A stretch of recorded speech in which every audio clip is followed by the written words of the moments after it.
Dios de una vez y vamos a entrar en materia. Hoy vamos a hablar sobre el tema la crisis de Elías. La crisis de Elías. Amén. La crisis del profeta Elías.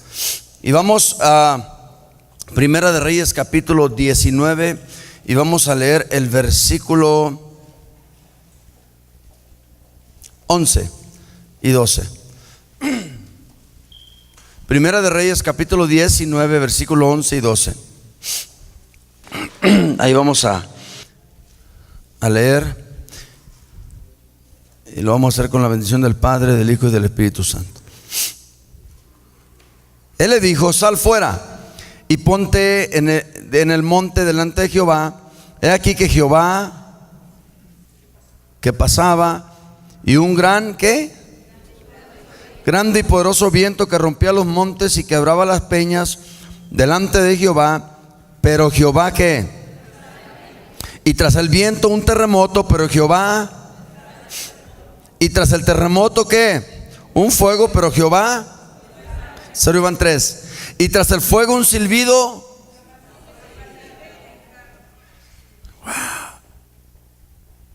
Y cuando lo oyó Elías, cubrió su rostro con su manto y salió y se puso a la puerta de la cueva. Y he aquí vino a él una voz diciendo: ¿qué haces aquí? Ok. Dios bendiga esta palabra. Tome su lugar.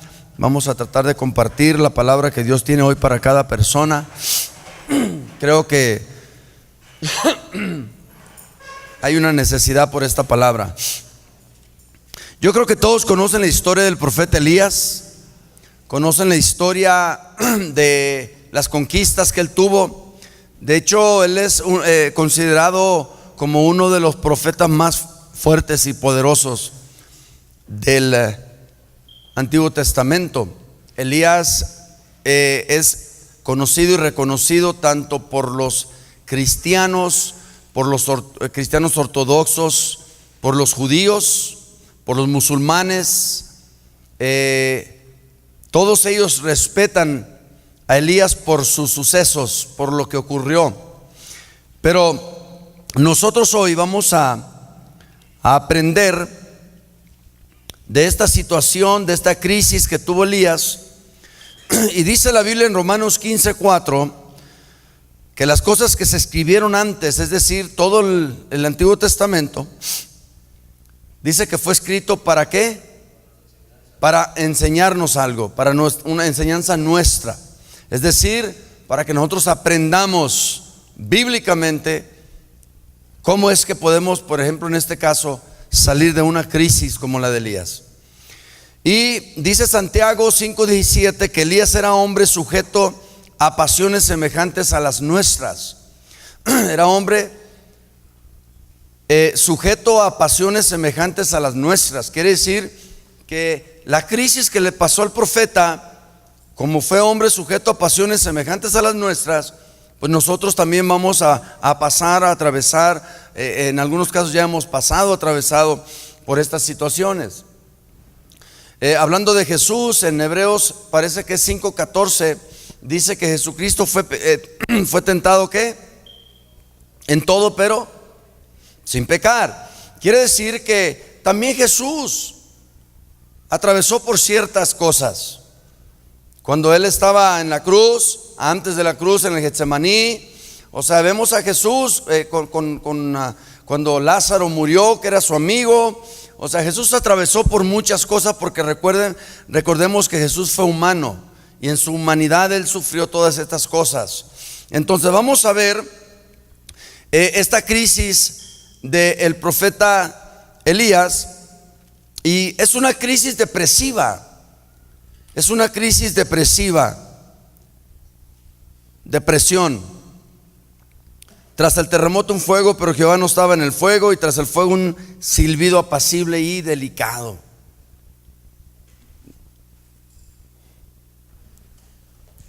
No siempre está Dios donde nosotros pensamos que está, o de la manera que nosotros pensamos que está. Porque Él es soberano y Él no se manifiesta a nosotros de acuerdo a como nosotros queremos que Él se manifieste. Mis caminos no son vuestros caminos, mis pensamientos no son vuestros pensamientos. O sea, Él es soberano. En su soberanía Dios hace lo que Él quiere y Él se manifiesta como Él quiere. Pensaríamos que en un tremendo ruido, en un tremendo terremoto, en un tremendo fuego, seguramente es la presencia de Dios. Pero muchas de las veces es mucho ruido y pocas nueces. Y hay veces en las que, cuando yo estaba leyendo esta parte, la he leído muchas veces, pero cuando estaba leyendo esa parte, fíjese lo que pensé que el profeta Elías estaba atravesando por una crisis depresiva y que él no necesitaba un terremoto, que él no necesitaba un fuego y que él no necesitaba las tres cosas en las cuales Jehová no se apareció. Lo que él necesitaba era ¿qué?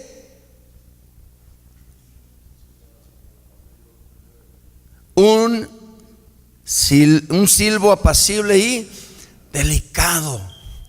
Esa era la presencia de Dios que el profeta necesitaba en ese momento por lo que él estaba viviendo y experimentando. Y me gusta esto porque esto me da a entender que Dios se manifiesta no como queremos, pero sí como necesitamos. Como necesitamos. La depresión se puede describir como el hecho de sentirse triste, melancólico, infeliz, abatido o derrumbado. La mayoría de nosotros se siente de esta manera de vez en cuando durante periodos cortos, en otros casos durante periodos más largos. La depresión clínica es un trastorno del estado anímico en el cual los sentimientos de tristeza, pérdida, ira o frustración interfieren con la vida diaria durante un periodo de algunas semanas o en ocasiones más. La depresión es realmente una familia de trastornos. La depresión mayor se presenta con los síntomas clásicos de la depresión, mientras que la depresión crónica es menos intensa y persiste durante periodos largos de tiempo. Los síntomas de depresión atípica están enmascarados o presentes de maneras inusuales. La depresión bipolar se conocía anteriormente como depresión maníaca y se caracteriza por altos eufatos y depresivos mayores. La depresión estacional, que es un desorden afectivo estacional, se caracteriza por los principales síntomas de depresión cuando hay cambio de estaciones, que cambia el invierno, el verano, el otoño. La depresión psicótica se acompaña de alucinaciones, paranoia, otros síntomas psicóticos. Solo un profesional entrenado en la dinámica de la depresión es capaz de hacer un diagnóstico adecuado. Ahora, quise leerles esto por lo siguiente. Siempre a veces decimos cosas y en ocasiones hay contradicciones. Esta semana llegó la maestra Yolanda Telles, que es la directora del Departamento de Psicología de la Universidad de Guadalajara. Llegó ella con algunos alumnos y ella va a estar trabajando con el centro porque gubernamentalmente es un requisito que el centro de rehabilitación cuente con un doctor y que cuente con un psicólogo. En este caso nosotros vamos a contar con la facultad de psicología, para gloria de Dios, porque es un requisito.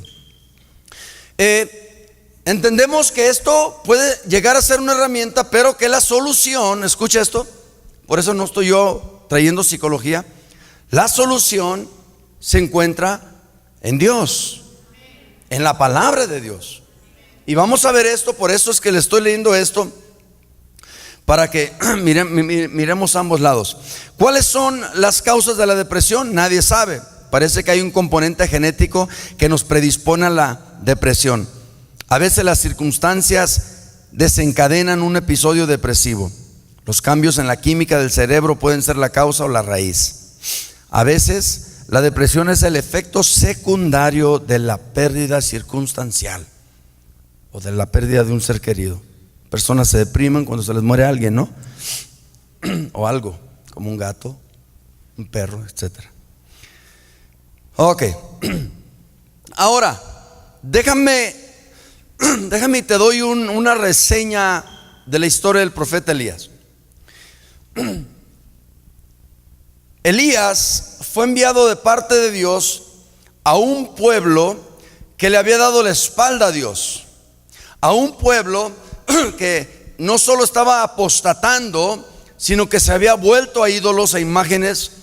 La esposa de Elías, Jezabel, fue una mujer perversa, mala. Fue una mujer que causó que todo el pueblo, incluyendo sacerdotes de Dios, y que los sacerdotes de Dios que no acudían o que no hacían lo que ella decía, ella los mandaba matar y los reinstalaba, agarraba a otros y los ponía en su lugar. ¿Sí? Los sustituía por otros que eran de Baal. Entonces, este rey, yo voy a escribir un libro un día y ya tengo por ahí algunas hojas, y el libro se va a llamar el tema El Espíritu de. El Espíritu de, porque voy a hablar de muchos espíritus en la Biblia, y Acab es uno de los espíritus que voy a hablar. ¿Por qué? Porque solamente el espíritu de Acab puede concebir y dar a luz a una mujer como Jezabel. Las condiciones de Acab eran perfectas para incubar a una persona macabra como Jezabel. Un hombre que no tenía autoridad, un hombre que cedió su autoridad, un hombre berrinchudo, un hombre autocomplaciente, un hombre que dejó a Dios por nada. Y cuando en la casa el hombre deja a Dios, todo lo demás se le va para abajo. Cuando en la casa el hombre no es el sacerdote que Dios estableció, entonces las cosas comienzan a entrar en crisis. Y no estamos hablando de mandar y de gobernar, estamos simplemente hablando de tomar el lugar que Dios le dio y mantener ese lugar. Entonces Jezabel se apodera, toma a Acab, le dan la espalda a Dios, meten sacerdotes del diablo para acabar pronto, y entran en una crisis, porque la Biblia dice que no llovió por 7 años.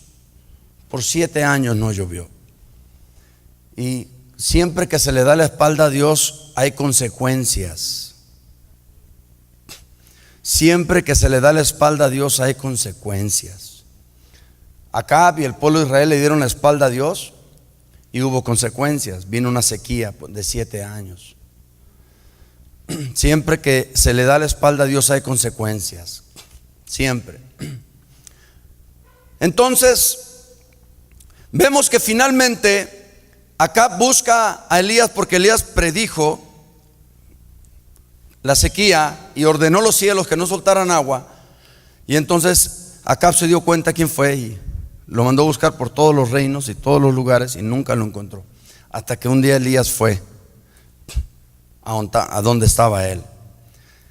Pero quiero llegar al capítulo 18 del libro de Primera de Reyes, donde Acab va buscando al que lo estaba buscando a él, y hay un encuentro entre ellos. Y el capítulo 18 de Primera de Reyes nos habla de un Elías que está parado en lo que cree, en un Elías que está comprometido en lo que cree, en un Elías que es obediente a Dios, un Elías que no le importa nada y que no tiene miedo de nada ni de nadie, que no tiene temor y que no hay nada ni nadie quien lo pueda parar ni detener, porque él está totalmente confiado en lo que Dios le está hablando. Capítulo 18 de Primera de Reyes. Entonces, todos conocemos el asunto del Monte Carmelo, donde el profeta Elías le dice a Acab que reúna al pueblo en el Monte Carmelo, porque era hora de la evidencia. Era el momento de aclarar las cosas. Entonces, de repente se van al Monte Carmelo, y dice la Biblia que había 450 profetas de Baal y 400 otros profetas eran como 850 profetas. Entonces se van y dicen: vamos a hacer un sacrificio y vamos a ver del cielo qué Dios es el que quema el sacrificio. Dice: ustedes le van a pedir a su Dios que descienda fuego del cielo y que queme el sacrificio, y yo voy a pedir fuego a mi Dios y para que él queme el sacrificio. Y la Biblia dice que los profetas de Baal hicieron su sacrificio y todo, y comenzaron a hacer sus oratorias y sus invocaciones, y comenzaron a pedirle a su Dios, y no pasaba nada, al punto que agarraron cuchillos y comenzaron a cortarse, a ver si su Dios se compadecía de ellos. Y ni aún así. Y note, vemos la actitud del profeta Elías, que alguien hasta podría llamarlo creído, cuando le dice: oye, grítenle más fuerte a su Dios, no vaya a ser que esté dormido. Y ellos gritaban con frenesí. Pero ¿qué creen? Su Dios no le respondió. Entonces Elías les dijo: ¿ya acabaron? Sí, ahora me toca a mí. Y hizo su altar, hizo su sacrificio. Pero notamos una gran diferencia aquí. Elías mandó llamar, ordenó que agarraran cántaros de agua. Me parece que fueron 12 en total, no recuerdo muy bien, pero se me ve que fueron 12, para que se mojara todo. O sea, para que no hubiera lugar a ¿qué? A duda.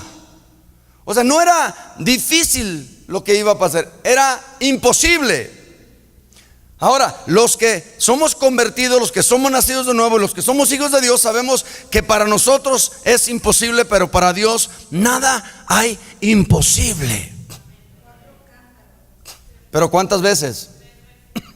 4 por 3, 12. Entonces nota, lo que es imposible para ti, lo que es imposible para mí, para Dios es posible. Parte del problema del por qué viene la depresión es porque los cables se cruzan. Porque llegamos a un momento, un lugar, una circunstancia donde sentimos que no hay salida. ¿Cuántos están aquí? Pero Dios no. A Dios no se le cruzan cables, a Dios no se le traba nada. Y aunque aquí en ocasiones pensamos que a veces Dios no sabe lo que está haciendo por lo que estamos viviendo, estamos equivocados, porque Dios tiene control de todas las cosas en todo tiempo, en todo lugar. Y entonces vemos que cae fuego del cielo, vemos que Elías le da gracias a Dios, y vemos que matan a los profetas de Baal. Y wow, qué tremendo éxito nacional. Un logro nacional, y hay un héroe nacional llamado ¿qué? Elías. Wow, salía podremos decir, si en estos tiempos saldría en todos los medios, en Facebook, en Twitter, en todo. Será el héroe nacional de Israel, porque no solo libró a Israel de la idolatría y del pecado y todo eso, sino que volvió al pueblo a Dios. Y qué tremendo es cuando del capítulo 18 pasamos al capítulo 19 y hay una vida, hay un abismo de diferencia.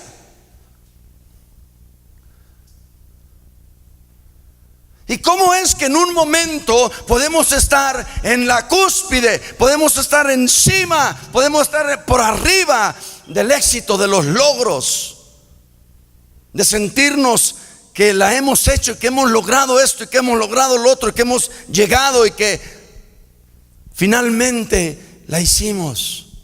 Cuando de repente entramos al capítulo 19 y de mero arriba nos caemos para abajo. ¿Cómo es que una persona un día puede sentirse realizada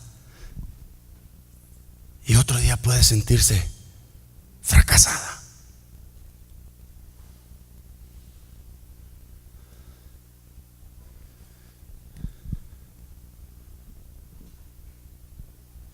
Un día está disfrutando y gozando de sus logros, otro día está en lo más bajo de su angustia, escondido, ocultándose, queriéndose morir, pidiéndole a Dios que lo mate. ¿Cómo es que nosotros permitimos que entren estas cosas? Muchas veces decimos: es que a un hijo de Dios no le puede invadir la depresión, a un hijo de Dios no le puede entrar. No, eso no es lo que la Biblia dice. Moisés, David, varios entraron en etapas depresivas, porque la depresión es un suceso que le sucede al humano. Y aquí la cuestión no es de si te va a llegar o no te va a llegar. Aquí la cuestión es cómo es que tú puedes luchar y pelear para salir de esa cueva llamada depresión. Mire, muchas de las veces me doy cuenta, porque aparte, bueno, quizá yo también lo he hecho, de que cuando estamos pasando por cierta situación y las personas nos preguntan que cómo estamos, decimos que estamos bien y ocultamos aquello por lo que estamos pasando. Quizá porque pensamos que la persona que nos está preguntando va a ser insensible a nuestra necesidad.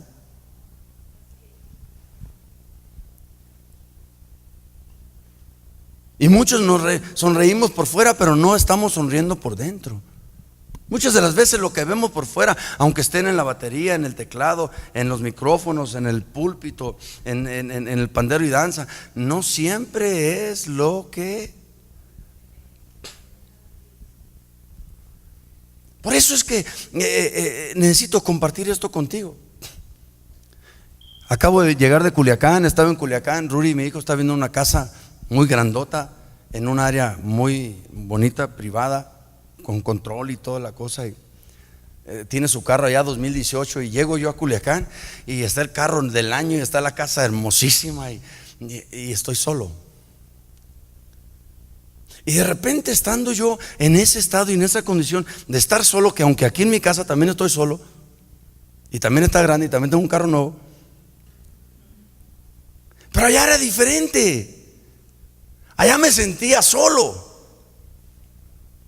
O sea, los extrañé. Me sentía solo. Y estando solo, me agarré orando y me agarré leyendo la Biblia, me agarré meditando y me agarré pensando en Elías. Y hay muchas clases de depresión. Por ejemplo, hay mujeres que después de tener me parece que le dan posparto. Es una depresión que le da a la mujer después de tener el bebé. No le dan ganas de volver a tener otro. A la gente anciana, la soledad les llega, pum, les pega. Otros, hay mujeres o hombres que se casan y no es lo que pensaban y entran en una silenciosa. No dicen nada. Hola, mi amor, ¿cómo estás? Bien, mi vida. Pero por dentro están diciendo otra cosa. Ahora, te quiero enseñar rápidamente 7 cosas que ojalá y te ayuden, porque estaba yo ahí orando y estaba meditando y estaba yo buscándole más bien para mí, y quiero compartirte de lo que yo recibí para mí. No sé si te interesa, ojalá y que sí.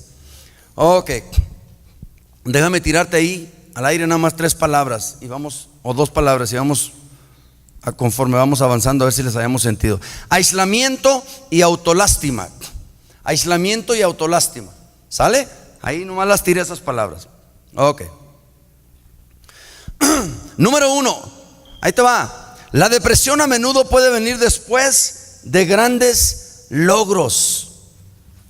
La depresión a menudo puede venir después de grandes logros. Estaba leyendo un post de Jim Carrey, ¿sí se acuerdan de la máscara?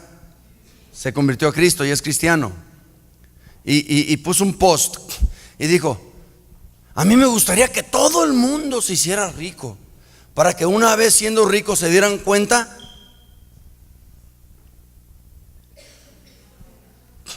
que eso no es lo más importante. Cuando usted le habla a las personas ricas y millonarias, si usted lee libros, si usted lee biografías, se va a dar cuenta de una cosa: que las personas que han logrado llegar hasta arriba, cuando llegan arriba ya no saben qué hacer, porque llegar arriba no era lo que ellos pensaban. Por eso el Hijo de Dios se va renovando día a día, hermanos. Nosotros nos vamos a renovar. Mire, leemos un libro. Usted puede ser cristiano 100 años y usted va a leer el mismo libro por 100 años, y ese mismo libro nunca se le va a acabar, hermanos. Ese es el cristianismo. Pero los que han llegado mero arriba se dan cuenta que no era lo que pensaban y que en realidad ya no es importante.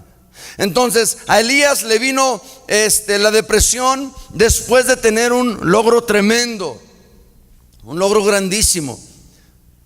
Volvió al pueblo de Israel a Dios, echó fuera a los profetas. Wow, qué tremendo, ¿no? Un logro tremendo. Pero después le vino ¿qué? la amenaza. Entonces,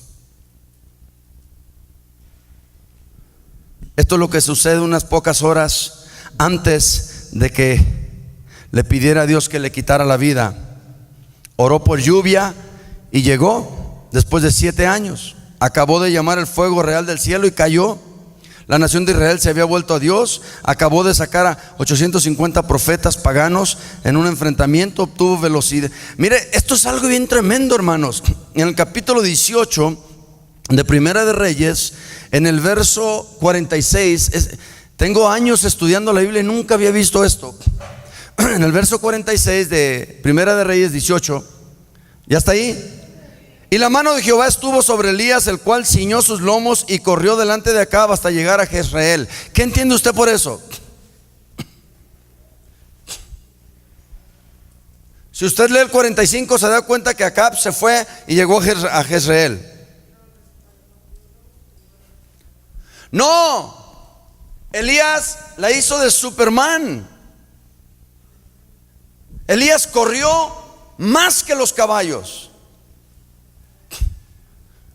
Dios puso su mano sobre él y él corrió más que los caballos y llegó más pronto a Jezreel que a Acab. Nunca lo había visto. Como flash. No es broma. Ahí está.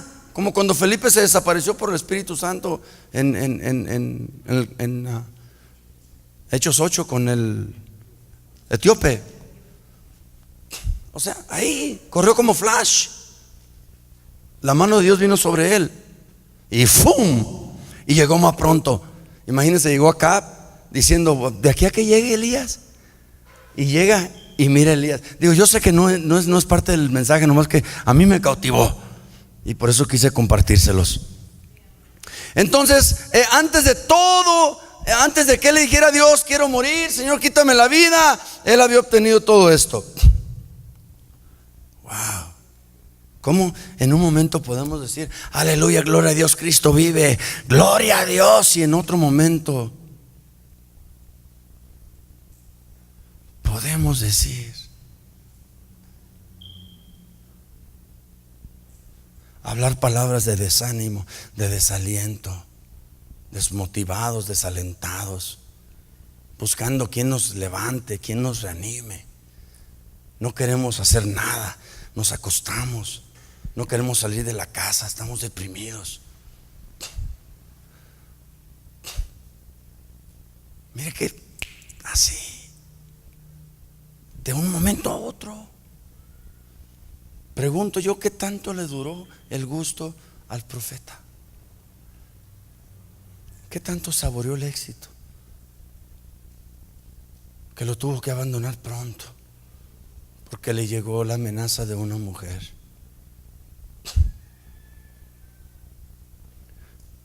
Aquí tenemos un hombre que no le tuvo miedo a 850 profetas, pero sí le tuvo miedo a una mujer. Este mensaje es para alguien.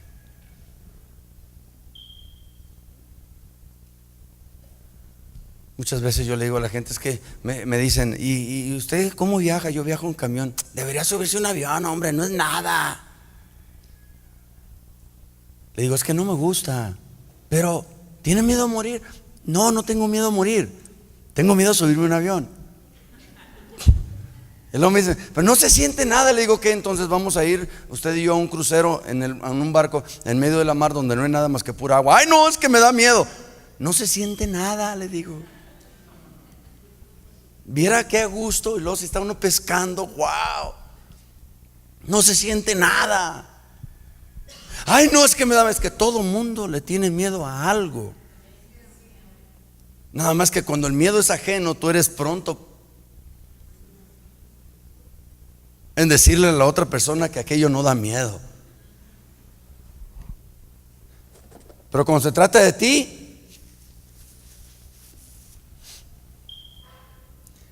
y así como el miedo, todos tenemos fallas y todos tenemos obstáculos que en ocasiones se interponen para nuestro avance, y eso a veces nos frustra, para no decir nos deprime.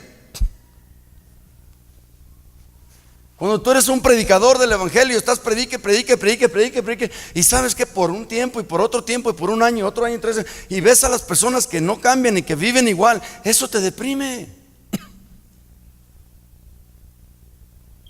Eso puede deprimir a un pastor.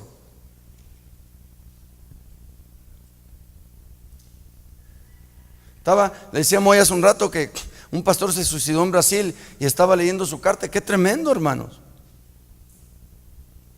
Y dentro del artículo hay personas que juzgan y que dicen y yo digo, pues es que es fácil hablar. Ves a una persona así y dices, no, mira, calladito, porque te va a llegar tu hora, te va a llegar tu momento. Por eso no debemos de juzgar a nadie que está atravesando por ninguna o X situación. Miras que una mujer le dice a un esposo algo y es mandilón, espérate que te cases. Lo menos que te puede pasar es que la mujer te mande. Eso es lo menos que te puede pasar, ¿verdad, hermano Rubén?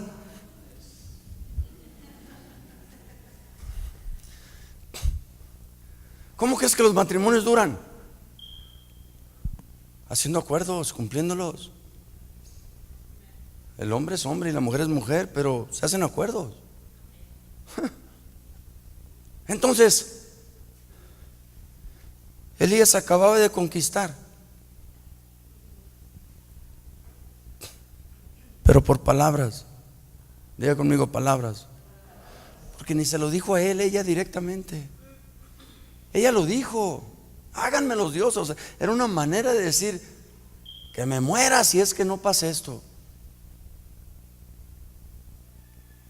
Ahora, si lo haya dicho acá, puede que Elías no haya tenido tanto miedo. ¿Por qué? Porque la que mandaba era ella. Yo como vendedor de carros mucho tiempo, hermano, cuando yo vendí un carro, se metía la mujer y yo decía: no, hombre, ya nos hizo el trato. De veras. ¿Por qué? Porque la mujer miraba todos los detalles y tenía una manera de hacer las cosas y el hombre tenía otra. Y ya tratar con dos personas no se puede.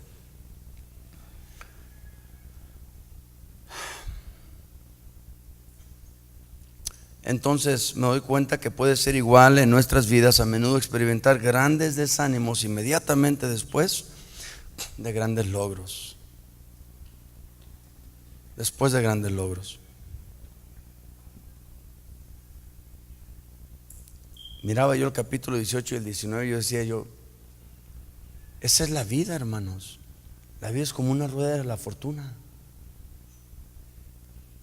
Estaba viendo un muchacho que le hablaba a su mamá. Le decía: mamá, ¿sabes quién soy yo? Y dijo ella: no sé. Y decía el título: ¿qué haces cuando tu mamá ya no te reconoce? Hay enfermedades que causan que las personas ya no conozcan. La mamá de mi esposa, mi suegra, ya no conoce a sus hijas. Y el muchacho se salió y estaba grabando y se agarró llorando y dijo: esto es lo más triste que a mí me ha pasado, que mi madre no me puede reconocer. Pues es que hay muchas cosas en la vida que te van a causar tristeza, que te van a causar dolor, y no puedes nomás decir amén, gloria a Dios, aleluya. No, hermano, porque eso entra y penetra situaciones, circunstancias y personas. ¿Y qué vas a hacer y cómo le vas a hacer para salir de eso? Por eso te estamos enseñando a alguien bíblicamente que pasó por aquello y que salió, y te vamos a enseñar cómo salir.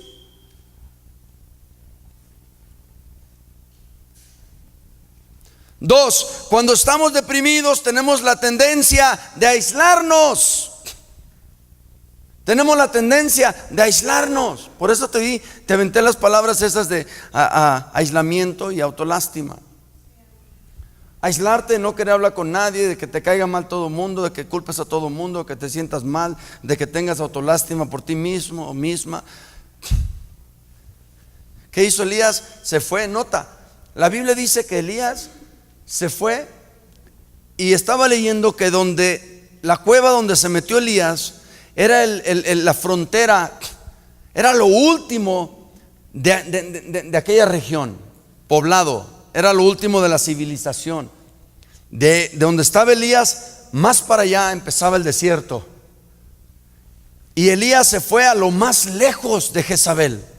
Nota, muchas de las veces nosotros nos aislamos y huimos del problema, en lugar de ¿qué? De enfrentar el problema. Ayer Pumas iba ganando 2-0, 2-1 al América. Y en lugar de enfrentar el problema, ¿qué hicieron? Se echaron para atrás. Antes no perdieron. Entonces nota, cuando Elías estaba ahí, dice que antes de llegar a esa cueva,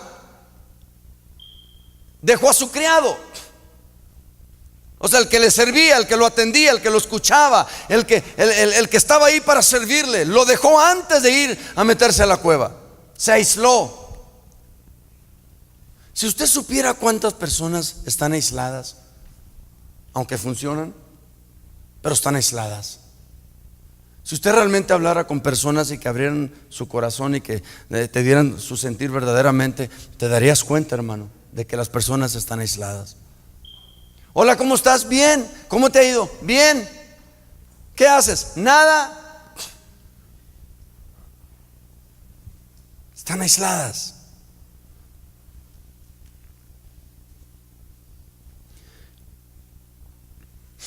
(19:4) de Primera Reyes.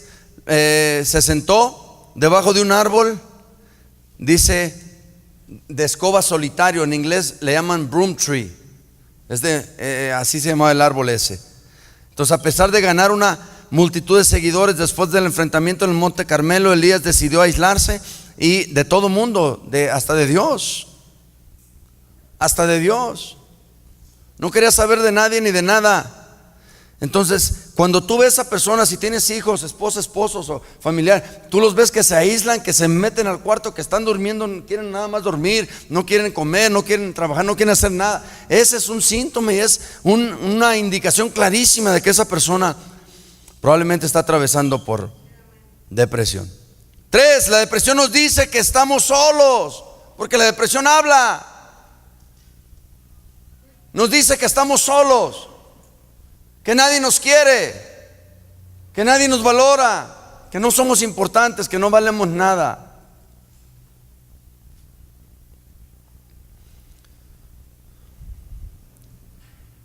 Yo no sé si tú has entrado alguna vez en depresión. Y llega el momento en que sentimos que somos las únicas personas que luchamos con esto. Y las transmisiones de los medios sociales, del Face, ves que una persona tiene 20,000 seguidores y tú dices, yo tengo 3.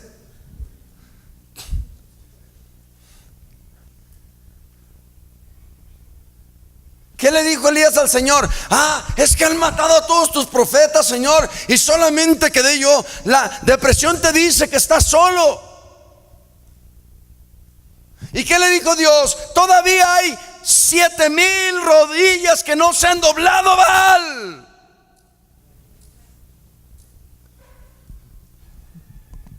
Es que estoy solo. No estás solo. Todavía hay 7,000 personas que no se doblan a Baal. Y nota, todavía faltaba el rey sirio, el rey de Israel y el profeta que lo iba a tomar su lugar de él. Así que no estaba solo. Y cuando las personas en depresión se aíslan, es cuando se sienten que, claro, eso es lo que el enemigo viene y te dice. Dice mi pastor algo muy cierto: hay 2 clases de soledades. Está la soledad que te invade y está la soledad que tú buscas. Jesús buscaba la soledad por las mañanas, por las madrugadas, y se iba y oraba. Comentaristas dicen que él huía de las cosas que lo distraían y se subía al monte a solas y oraba. Es muy diferente eso a que llegue la soledad y te invada a ti. Le dice: he servido celosamente al Señor Dios Todopoderoso, pero el pueblo de Israel rompió su pacto contigo, derribó tus altares, mató a todos tus profetas.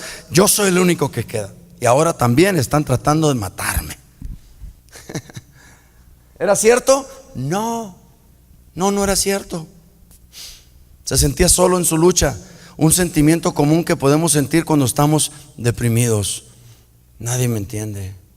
Por eso no nos abrimos, por eso no le contamos a nadie, porque pensamos que la gente es indiferente a nuestra necesidad o a nuestro dolor. ¿No te ha tocado? Bueno, no entramos ahí. 4, no estás solo. Dile que está a tu lado, no estás solo.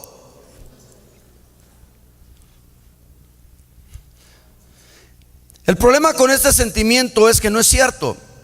Con altos índices de depresión experimentado por personas de todas las profesiones y una gran variedad de formas de obtener ayuda, Elías tampoco estaba solo. No recordó que se le había olvidado del éxito que él había logrado en la cima y de la multitud de todo el pueblo de Israel que estaba ahí, que se habían vuelto a Dios. Entonces en ese momento intervino ¿quién? Dios. Intervino Dios. Y lo primero que le dice es: Elías, ¿qué estás haciendo aquí? Y esa es una pregunta que debe de penetrar nuestro más íntimo ser. ¿Dónde estamos? Dios le dijo a Adán: Adán, ¿dónde estás?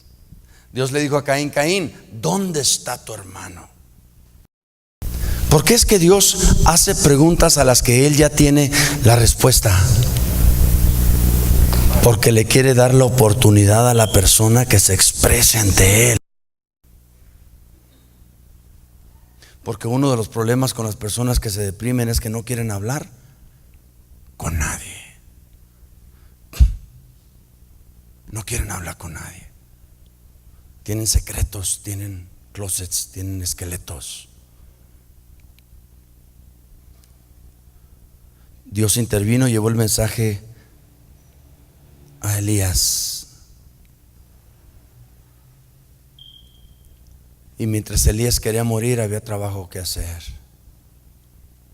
Había personas que estaban esperando que Elías hiciera su trabajo. Sabes que hay personas que están dependiendo de ti y que están esperando que tú hagas tu trabajo, porque muchas de las cosas de ellos dependen de ti. Alguien dijo un día una cosa: nosotros no debemos de criar hijos para que se queden, debemos de criar hijos para que se vayan. Pero no entendemos eso. Elías estaba metido en él mismo. Elías necesitaba una voz externa, porque la de él estaba viciada. Estoy solo, mataron a todos los profetas. El pueblo violó los pactos de Dios, derribaron sus altares, mataron a sus profetas y ahora me quieren matar a mí. Ese era el pensar de Elías. Nota, necesitas saber una cosa: es muy importante qué es lo que te metes. Es muy importante qué es lo que entra en ti. Elías traía ese pensar: el pueblo violó los pactos de Dios, derribaron sus altares, mataron sus profetas y ahora me quieren matar a mí. Eso era lo que él traía aquí. Pero él necesitaba una voz externa, y Dios le habló externamente para sacarlo del rollo que él traía. Y le dijo: Elías, ¿qué estás haciendo aquí?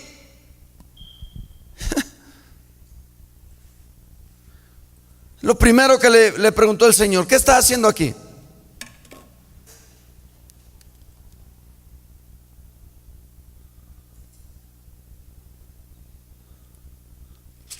Cinco, es bueno levantarse.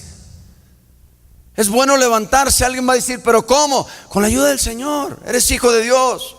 Dios está contigo. Estás pasando por una situación, por una crisis.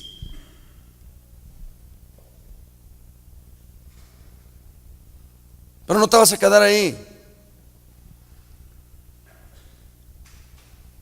El Señor te va a hablar y su palabra te va a sacar del problema en el que tú estás, si solo la crees. Crees su palabra te va a sacar del problema.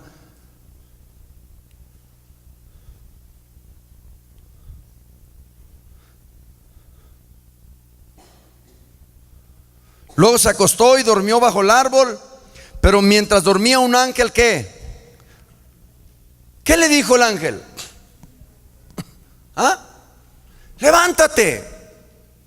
¿Cuál es el deseo en el corazón de Dios para una persona que está pasando por depresión? Que se levante. ¿Qué no dice la Biblia que Dios no es hombre para mentir ni hijo de hombre para arrepentirse? Que si Jehová dijo hará. Y esa palabra levántate no es una sugerencia, no es que hay cuando quieras y si quieres, es Dios diciéndote, te vas a levantar porque yo estoy contigo y te voy a ayudar a salir de este problema porque tu problema es mi problema.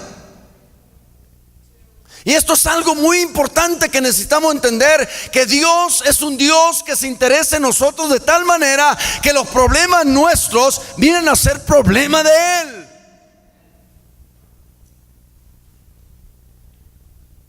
Mira, solo necesitas una palabra de parte de Dios. Solo necesitas una palabra de parte de Dios.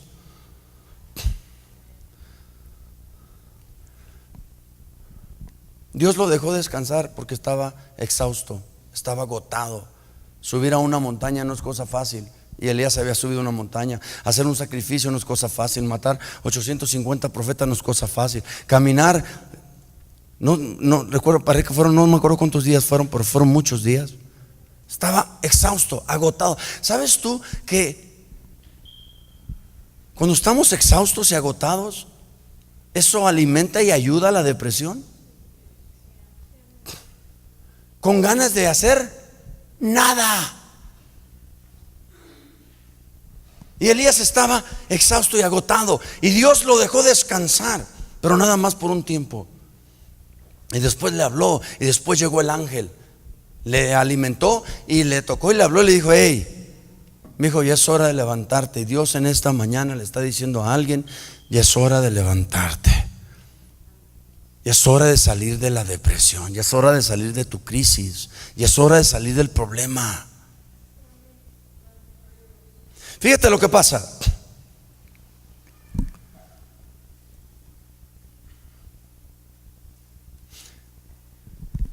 Ok.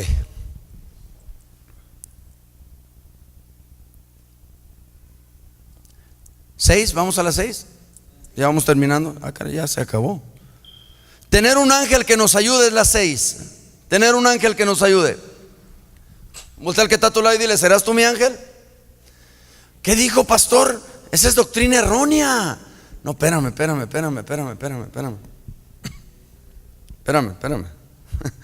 Los muchachos se la curan, está bien.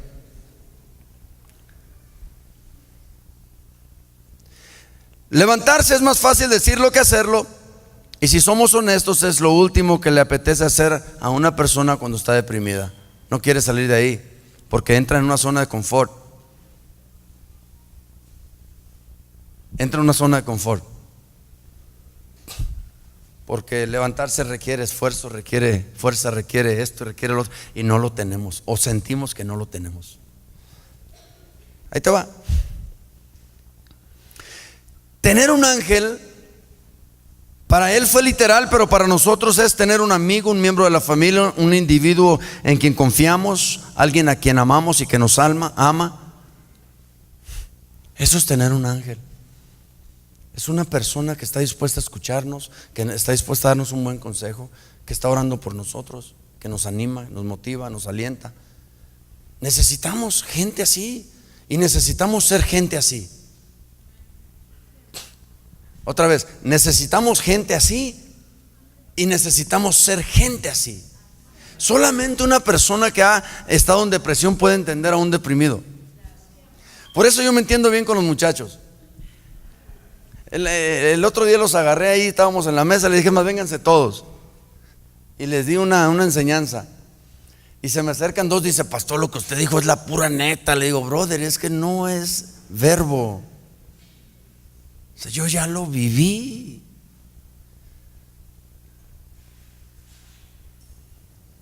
O sea, a mí nadie me lo puede contar. Yo ya lo viví, ya lo experimenté. Y porque lo viví, lo experimenté, ahora puedo yo ser de ayuda a otros. Necesitamos ser gente, necesitamos gente así, gente que nos ayude, que nos anime, que nos escuche. Pero es difícil hallar esa gente.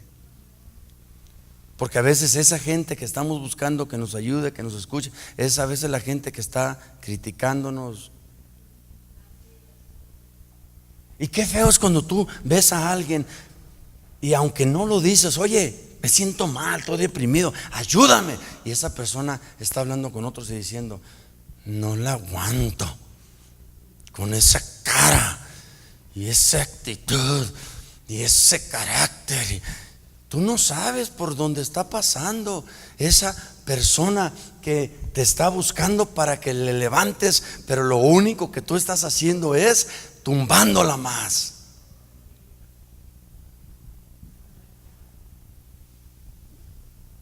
Y esto es lo que necesitamos en el pueblo de Dios, personas con discernimiento, que podamos discernir la situación en las personas. Mire, le voy a ser bien sincero. Hace 15 días yo estaba aquí y como antes yo tuve el sentir fuerte y pesado de poner la mano a alguien y decir, en el nombre de Jesús la depresión se va, y me acobardé. Sinceramente me acobardé y no lo hice. Y me fui de aquí sintiéndome muy mal, porque yo pude ver por el Espíritu en esa persona que había depresión. Y se fue de aquí, se la llevó. Y se supone que nosotros venimos a la iglesia porque la iglesia es fuente de bendición. No solo venimos a escuchar la palabra de Dios, sino a que nos afecte y que salgamos de este lugar bendecidos y libres. Ese es el propósito, ¿o no? Entonces necesitamos tener un ángel. Yo de repente veo gente y le digo, oye, ven, quiero hablar contigo. Pero todos necesitamos ser esa clase de persona. ¿Aptos para qué? Para oír, tardos para qué? Para hablar y tardos para irarse. 7, necesitamos tener un propósito. Necesitamos tener un propósito. Mira, con mucha facilidad las personas que no se trazan metas y que no tienen propósitos caen en el error.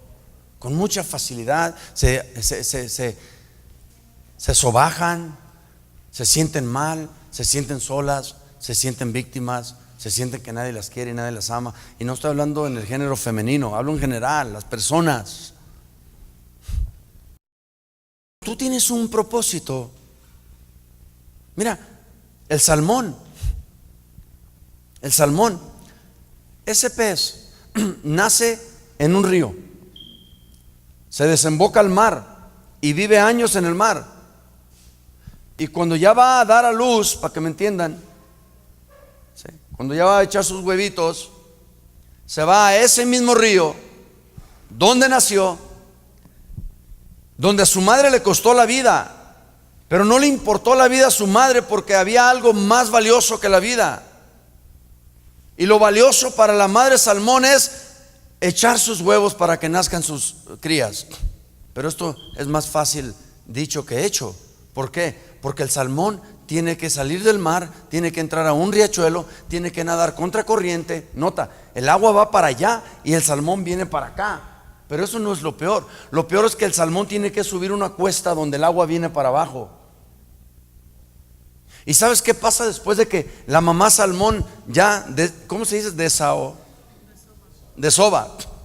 Cuando ya la madre salmón sube, ya con lo último de energía que le queda, sube y desova, la corriente se la lleva y se muere. Pues alguien puede decir, debió de haber disfrutado antes de morir. Es que para ella disfrutar era desovar. Para ella el propósito de vida era dar vida, dar luz. Ese es el propósito de la salmona. Necesitas entender que cada uno de nosotros tenemos un propósito. No podía morir Elías porque todavía había un propósito de parte de Dios en la vida de él. Por eso muchos de ustedes no han muerto aunque han querido. Me dice un chavo el otro día, me dice, pastor, siento que me voy a matar. Le dije, entonces deja de comer. Estábamos en la mesa comiendo. Me dijo, yo siento que me voy a matar, pastor. Le dije, entonces deja de comer. De todos modos, dale tu plato a otro. No, hombre, ¿cuándo lo soltó? Pero quiero que entiendas algo. La razón por la que tiraron y no te pegaron, te caíste del carro y no te mataste, te caíste del avión y no moriste, la razón por la que te tomaste las pastillas y no te moriste, la razón por la que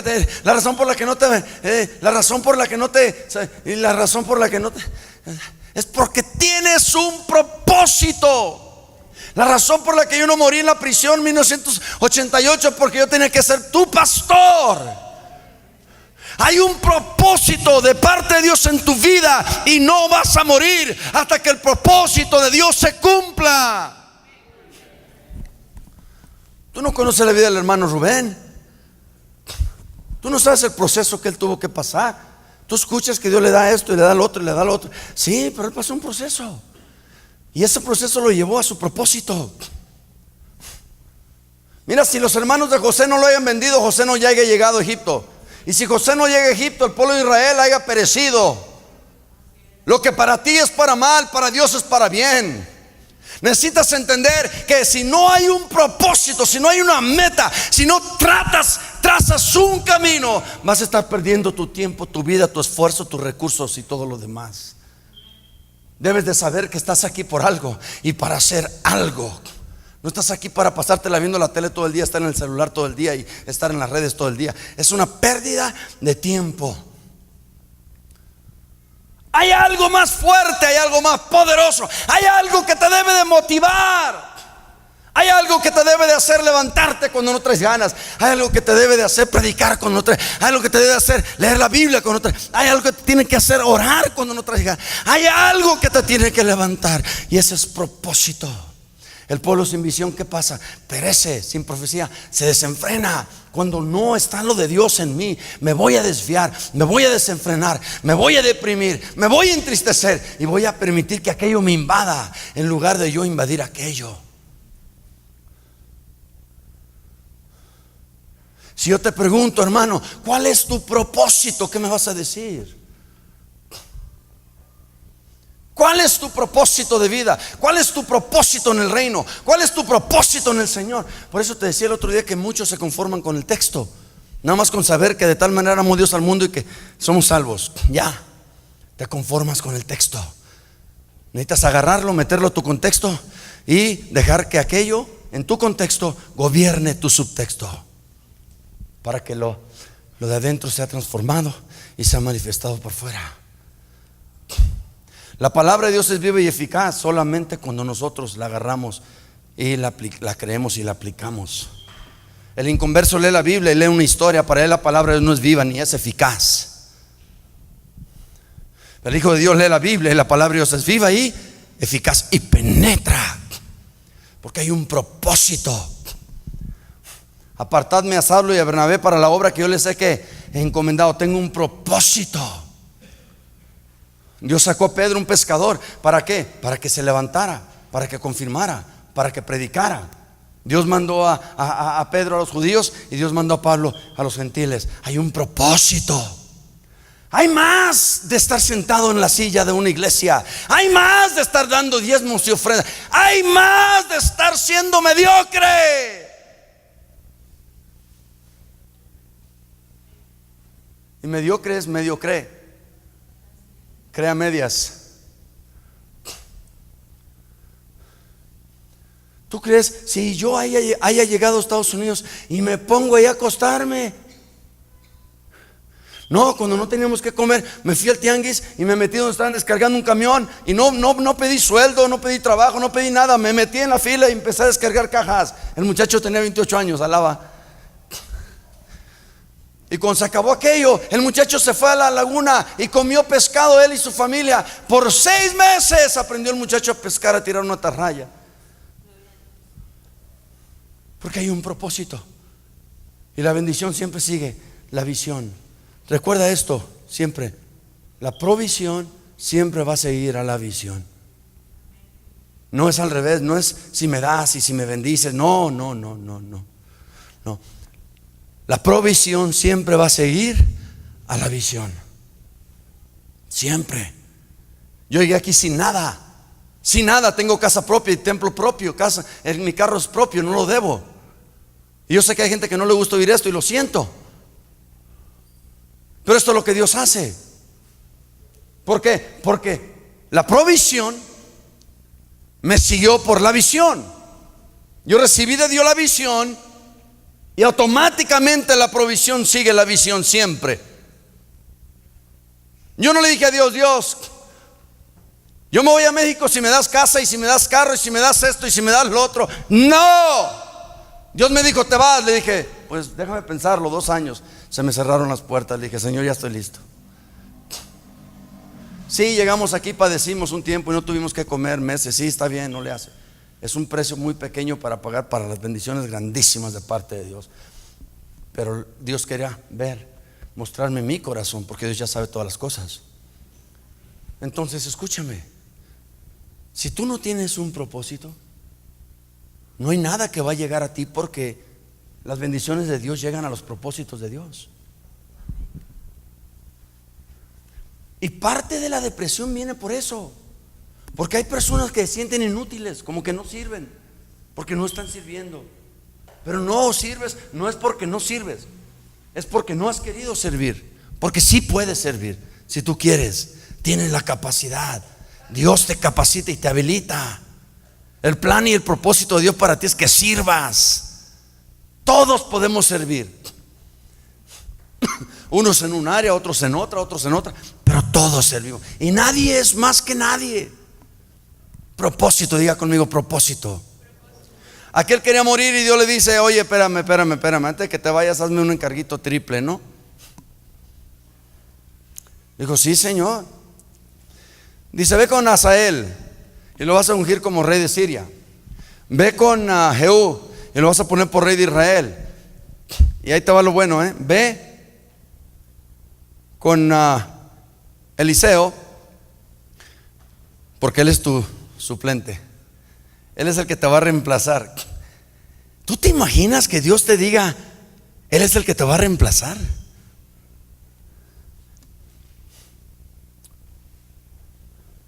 Solamente se reemplaza una persona por 2 razones: porque ya no puede, o porque ya murió. El profeta sí podía. Entonces lo que Dios le estaba diciendo es que estás próximo ¿a qué? A morir. Pero no vas a morir hasta que se cumpla mi propósito en ti.